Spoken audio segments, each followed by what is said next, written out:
Praise the Lord. ஆண்டவரும் உலக ரட்சகருமாகிய இயேசு கிறிஸ்துவின் இனிய நாமத்தினாலே உங்கள் யாவரையும் எங்கள் மாராநாதா திருச்சபையின் சார்பாக வாழ்த்தி வரவேற்கிறோம். எங்களது திருச்சபைக்காக, ஊழியங்களுக்காக, ஊழியக்காரர்களுக்காக, ஊழியக்காரர்களின் குடும்பங்களுக்காக, சபை விசுவாசிகளுக்காக தொடர்ந்து ஜெபிப்பீர்கள் என்று நாங்கள் கர்த்தருக்குள் விசுவாசிக்கிறோம். இன்றைய நாளிலும் அவர் நமக்கு கொடுக்கும் வேத வார்த்தை நீதிமொழிகளின் புஸ்தகம் 18வது அதிகாரம் 10வது வசனத்தில், கர்த்தரின் நாமம் பலத்த துருகம், நீதிமான் அதற்குள் ஓடி சுகமாயிருப்பான் என்று இந்த அதிகாலை வேளையிலே நம்மை பார்த்து கூறுகிறார். ஆந்தையனுடைய பிள்ளைகளை, கர்த்தரின் நாமம் பலத்த துருகமாய் காணப்படுகிறதாம்.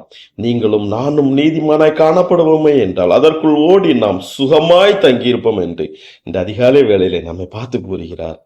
ஆந்தையனுடைய பிள்ளைகளை, நம்முடைய கர்த்தருக்கு ஒப்பானவர் யாருமே இல்லை. கர்த்தரே பெரியவர். கர்த்தருடைய நாமமே வல்லமையில் பெரியது என்று எரேமியா தீர்க்கதரிசி கூறுகிறார்.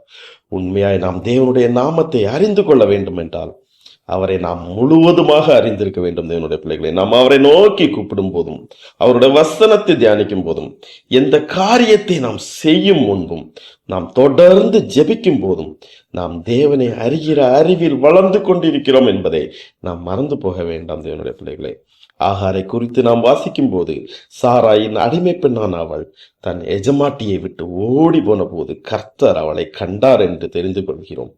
கர்த்தருடைய தூதன் அவளுக்கு தோன்றி, எங்கே இருந்து வருகிறாய், எங்கே போகிறாய் என்று கேட்கிறார். அவள், நான் என் நாச்சியாராகிய சாராவை விட்டு ஓடி போகிறேன் என்று கூறினாள்.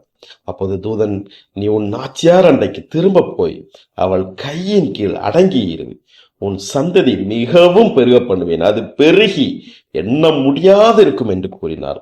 அவருடைய மகன் எதிர்காலத்தில் எப்படி இருப்பான் என்று கர்த்தர் விவாதித்தார். தேவனுடைய பிள்ளைகளை, வனாந்தரத்தில் ஆகார் கர்த்தரை கண்டாள். ஆகவே தான் அவள், என்னை காண்பவரை நானும் இவ்விடத்தில் கண்டேன் என்று கூறினார். கர்த்தர் ஆகாரின் அதிக கரிசனையா இருந்தார்.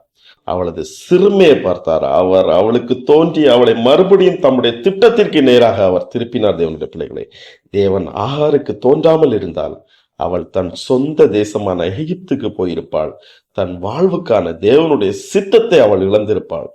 கர்த்தருடைய சிறுமையின் நேரத்தில் தேவன் தம்மை அவளுக்கு வெளிப்படுத்தி அவளை தம்மிடம் கிட்டி சேர்த்தார். அவர் வனாந்தரத்தில் தேவனை அந்யோன்யமாய் அறிந்து அவருக்கு என்னை காண்கிற தேவன் என்று புது பேரிட்டாள். தேவனுடைய பிள்ளைகளை, நம்மையும் அவர் காண்கிற தேவன் என்பதை நாம் மறந்து போக வேண்டாம். ஆம், கர்த்தருடைய நாமம் பலத்த துர்கமாய் இருக்கிறது. வியாகுலத்தின் மத்தியில் இருந்த ஆகாரை கண்ட தேவன் உங்களுக்கும் என்னையும் அவரை காண்பிப்பார். தேவனுடைய பிள்ளைகளை, வேதம் பழைய ஏற்பாட்டில் கர்த்தருடைய நாமங்களை குறித்து கூறுகிறது. புதிய ஏற்பாட்டில் அது இயேசுவினுடைய நாமத்தை குறித்து கூறுகிறது. அவருக்கு இம்மானுவேல் என்று பெயரிடுவார்கள் என்று சொன்னான். இம்மானுவேல் என்பதற்கு தேவன் நம்மோடு இருக்கிறார் என்றும், அவருக்கு இயேசு என்று கூறுகிறார். ஏனெனில் அவர் தமது ஜனங்களின் பாவங்களை நீக்கி அவர்களை ரட்சிப்பார் என்று வேதவசனம் கூறுகிறது. இயேசுனுடைய நாமத்தை சொல்லி கூப்பிடுவது நமக்கு எவ்வளவு சிலாக்கியமாக இருக்கிறது. தேவனுடைய பிள்ளைகளை, கர்த்தருடைய நாமத்தை சொல்லி கூப்பிடுவது அனைவரும் ரட்சிக்கப்படுவீர்கள்.